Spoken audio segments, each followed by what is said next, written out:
আসসালামু আলাইকুম। আপনারা সবাই কেমন আছেন? আশা করি আলহামদুলিল্লাহ ভালো আছেন। এই তো আমিও ভালো আছি। দেখতে দেখতে তো রমজান শেষেরই দিকে। আজকে আমি বাসায় রান্না করেছি ডিম দিয়ে বড়া।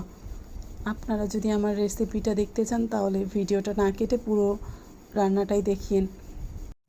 এই রান্নাটা অবশ্য আমি আমার মায়ের কাছে শিখেছি, কিন্তু আম্মুর রান্না করা কখনো দেখিনি। আম্মুর কাছে শুনে নিয়ে এসেছিলাম কীভাবে রান্না করতে হয়। পেঁয়াজটা লাল করে নিয়েছি, নেওয়ার পরে সব কিছু আদা রসুন যা যা যাবতীয় রান্নার প্রয়োজন হয় সব কিছু দেওয়ার পরে পেঁয়াজটা কষিয়ে নিয়েছি। নেওয়ার পরে একটু পানি দিয়ে আবার কষিয়ে নিয়েছি।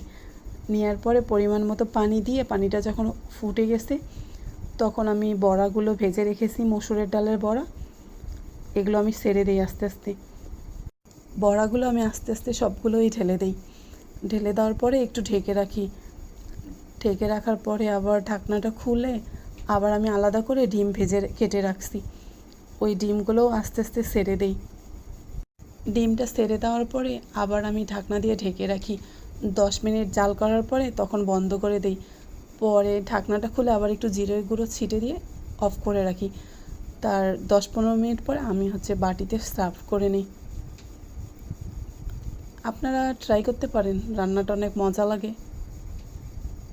আমার কাছে তো বেশ ভালোই লাগে, আপনারাও ট্রাই করে খেতে পারেন।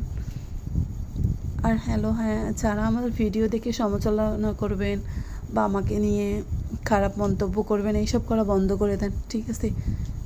কারো নামে কোনো কথা বলে লাভ নেই, ঠিক আছে? আপনি যেটা নিয়ে ভালো আছেন, কারো সুখ দেখলে কষ্ট হয়, দুঃখ দেখলে আবার হাসাহাসি করেন, এইসব করা বন্ধ করে দেন। আপনারা নিজেই কীভাবে ভালো থাকবেন নিজেরটা নিয়ে ভালো থাকেন।